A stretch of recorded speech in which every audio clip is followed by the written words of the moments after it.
So this is the NES30PRO Bluetooth gaming controller. It is about 30 bucks on Amazon, and it is a really nice controller. It's very well built. It follows a nice NES theme that I like. And it just pairs with Android and Windows, just flawlessly. The only issue that I've had with this is that the shoulder button has broken at least once. But now I'm speculating that it's broken again, but this time both of them.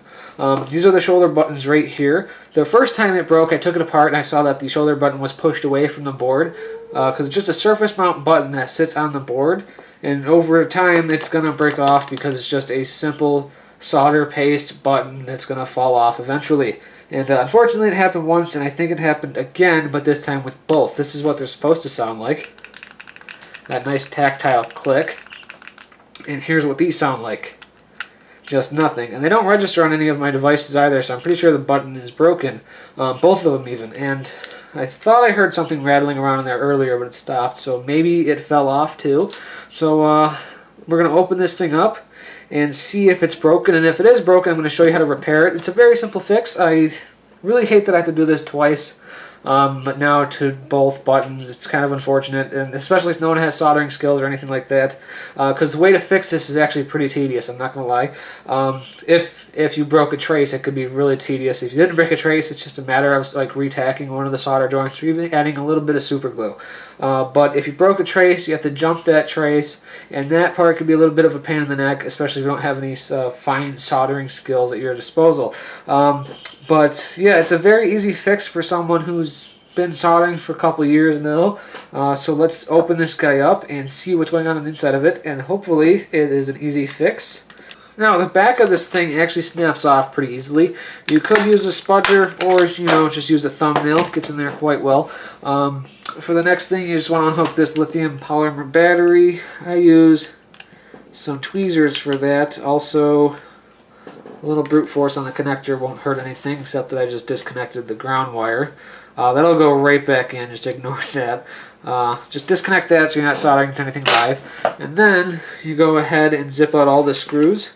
This is actually a custom-made 18650 lithium-ion screwdriver I hacked together, and it works quite well.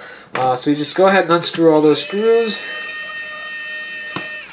Over the years, I lost one of these screws for this. I think I've had this controller for probably like 2 years now, and the only issue it's ever given me is that stupid tactile switch. And I think lightning struck twice, but this time 2 more times, if that makes any sense. You be the judge. Alright, so the faceplate should pop right off now. Alright, so now we're going to be getting inside of it. Faceplate should pop right off. Now I theorize that one of the screws, or one of the tactile switches actually broke off within the controller, so I'm going to be a little careful here so I don't lose it. And there it is. There's one of them right there. I don't know if you can see that on camera. One of the tactile switches sitting right there. As you can see, let me get this on tweezers. As you can see, that one ripped up a trace tube by the looks of it. I don't know if you can see that all that well on the camera, but as you can see, there are 3 contacts on here. It's probably just closing 2 contacts. Third one's probably for support or something. There's support solder joints on the edge of the casing, and then there's solder pads right here. You can see that this one's silver. That means it's just solder that ripped up. This one has a little reddish strip on it. That means the pad ripped up, which is not good. And this one over here, silver, which means solder again. If you can see that on the camera, that is. I don't see why not. But let's put that guy aside and take a look at the board itself. So this is the inside of the controller. As you can see over here on the left button, this is the tactile switch that I actually fixed about a year ago. As you can see, I just had to jump the etch right here. I used, I think, like 30 gauge wire, very easy. This one actually isn't broken away from the board, so it might be salvageable. I might just have to either resolder the casing or just add a drip of super glue to hold that in place. But you can hear it still clicks, so that's good. That means that I'm able to push it down flush to the board and push it with the plastic actuator right here. But if you look over on this side, you'll see that it's just completely gone, which is not a good sign. This button right here would sit with this facing out, so that means Let's see, there's a total of 5 solder joints by the looks of it. 2 of them are the most important, but the other ones are just for support to hold the button down, which if you're using solder paste, it will fail over time. Solder paste is just pretty weak in comparison to actual solder.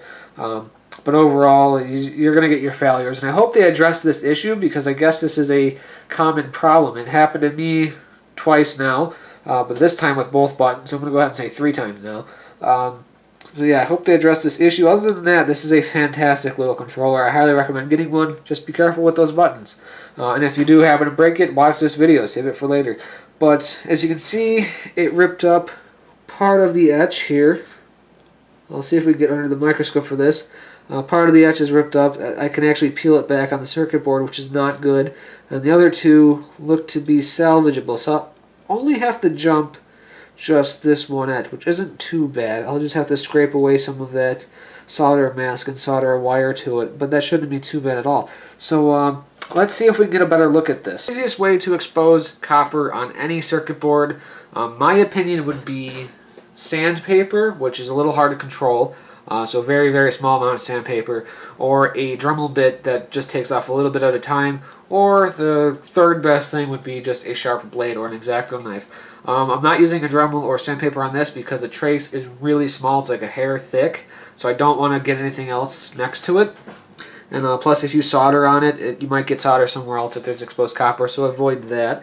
So what you're going to want to do is just take a sharp blade or an X-Acto knife. I prefer X-Acto knife, but this is the only thing I can find right now. Just take a sharp blade and lightly go over the solder mask. It's okay if you hit something else.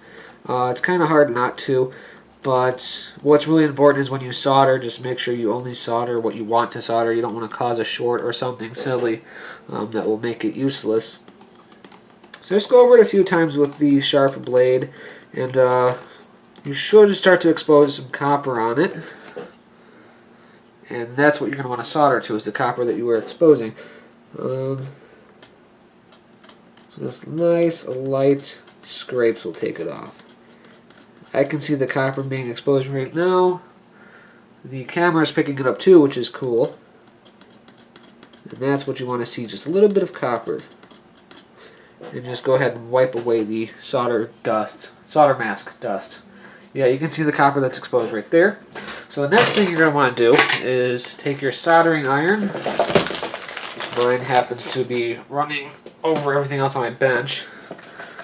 Soldering iron, and just tin that little exposed bit of copper. A very small tip would be recommended, but I only have my chisel tip right now.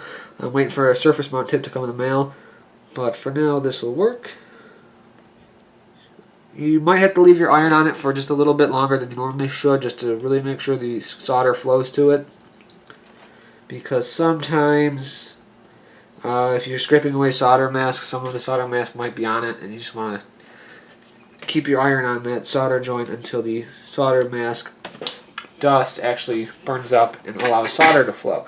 But as you can see, there's a little bit of rosin left over, but solder did flow to it, which is cool. So now we're going to remount the tactile switch after cleaning up the button pad, of course, with some solder wick. So like I said, it's going to be really hard to see what I'm doing right now, but all I'm doing is just flowing the solder for the support back to the support of the switch that'll hold it in place, just like that. And we are on the pads by the looks of things, so we are making good contact there. So now what I'm going to do is flow the solder that is still available for the outside contacts of the switch. The center contact is the one that was broken, so we're going to have to jump that one manually with some 30 gauge. So that's really easy, just touch up those 2 pins. Some thin solder would help too, but I don't have any. All my thin solder is at work. So those 2 are now touched up. The only one we have left is the center pin, which we have to jump with a wire. So now we're going to take our 30 gauge wire, just go ahead and tin the end of the wire. We're going to touch that end of the wire to the center contact of the switch here, and flow the solder and hopefully make a good connection. I'm using unshielded for this because the etch jump is really small, that and there's nothing on the board it could short out against. If you're jumping across a board, highly recommend using shielded wire, but for this, it will just be a pain in the neck to strip, and it's almost pointless since we're jumping at such a small, very small etch. So yeah, just touch the tin part of that wire to the center contact of the switch. As you can see in the, hopefully get this on frame. And just heat it up with the iron a little bit. Wait a second before you pull away. That is solid right there. So now we're going to take a little bit of solder and touch the other end of the wire right over the trace that we exposed and tinned. But don't put it on too long, otherwise you'll loosen the joint you just did up there, which you don't want to do because then you'll have to start over. So a little bit there. And we should be good. Alright, now let's cut off the remainder here. We're going to go back to our box cutter blade just to cut the remaining wire we don't need.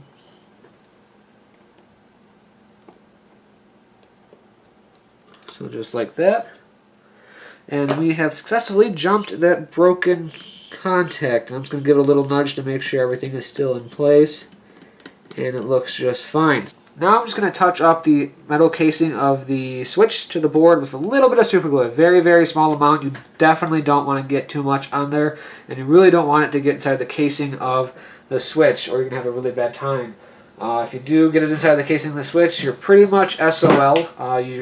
It's really hard to get that stuff out once it's in there. I'm actually going to use a small tool to apply the super glue so I know I'm not doing too much.